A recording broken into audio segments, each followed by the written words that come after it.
그러면은 이왕 이야기가 나온 김에 이 얘기를 안 나올 수 없는데, 그러니까 이제 칼바르트 얘기가 나왔기 때문에, 그러니까 칼바르트 얘기를 하려고 하는 건 아니고요.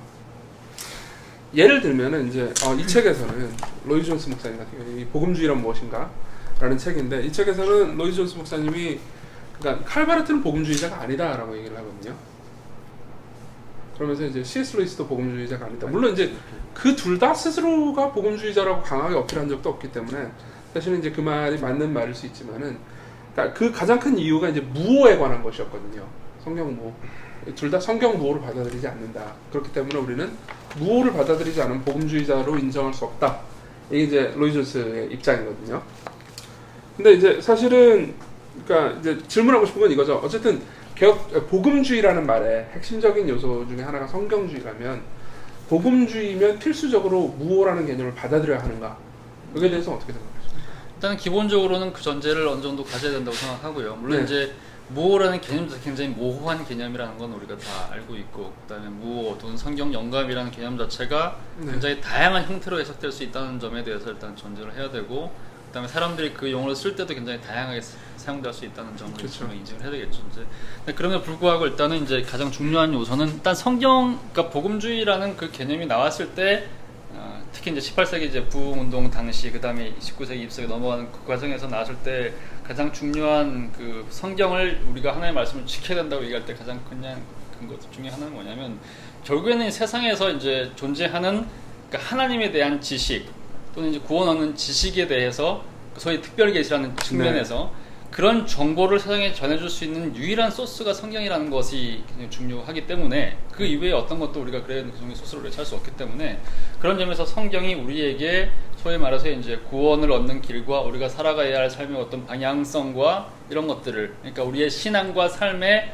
모범이자 신앙과 삶의 길이 된다라는 표현이 그런 점에서 가장 중요한 표현이었던 거죠. 이제 그런 점에서 이제 성경을 강조하는 사람들이고, 그 점에서 성경을 붕괴되면, 성경에 대한 신뢰가 붕괴되면 우리가 우리 신앙과 삶의 근거를 다른 모든 것으로부터 찾아야 되는데, 그 어떤 것도 그만큼의 근거를 갈 수 있는 것이 없다라는 측면에서 성경에 이제 무엇라는 게 굉장히 중요했다고 이제 얘기할 수 있겠죠.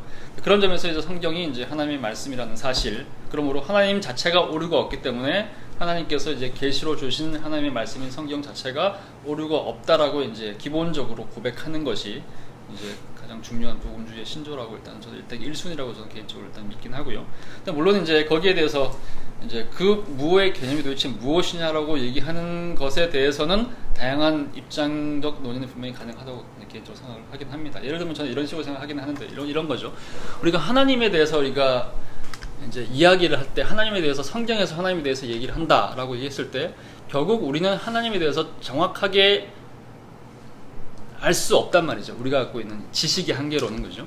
근데 그것을 우리에게 알려주는 유일한 통로가 사실상 이제 성경이라고 얘기할 수가 있는데, 성경은 일단은 문자 안에 있고, 특히 이제 당시에 그 문자를 쓴 사람들이 갖고 있는 그 세계관 안에서 이제 문자라는 것이 형성이 됐고, 하나님은 물론 완벽하시고 전혀 무호하신 분이지만 어쨌든 성경 자체는 그 당시의 사람들의 상황 속에서 주어진 것이고, 그리고 그것을 해석하는 우리는 우리의 상황 속에서 우리가 갖고 있는 특정 문화적인 어떤 배경과 한계 속에서 이걸 해석할 수 밖에 없기 때문에, 그런 점에서 하나님에 대해서 하나님 자체를 성경이 완벽하게 알려준다고는 하지만 그것을 해석하는 우리는 완벽하지 않다는 거죠.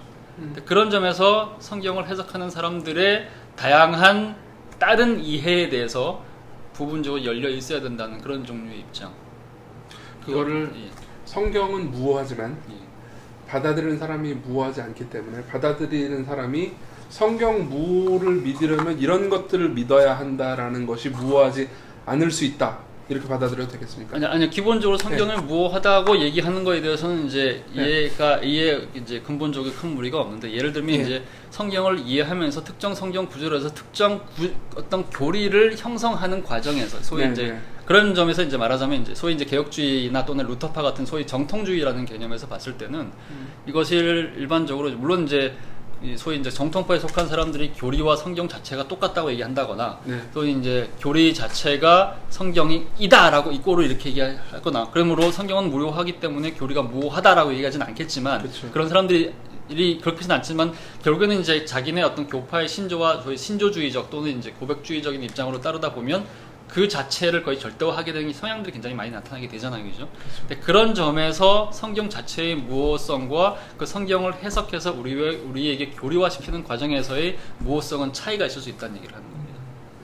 그런 점에서 이제 성경 자체를 우리가 하나님의 말씀으로 완벽하게 받아들이는 것과 그것을 특정 진영에서 이제 교리화시키는 과정에서 그것을 절대적으로 이제 수용하는 것과 세는 차이를 우리가 두어야 된다고 생각한다는 거죠. 근데 그런 점에서 이제 성경 자체는 일원적이지만 그것을 이제 우리가 해석해서 이제 우리를 교리화시키는 과정에서는 좀 다원성이 필요하지 않겠나.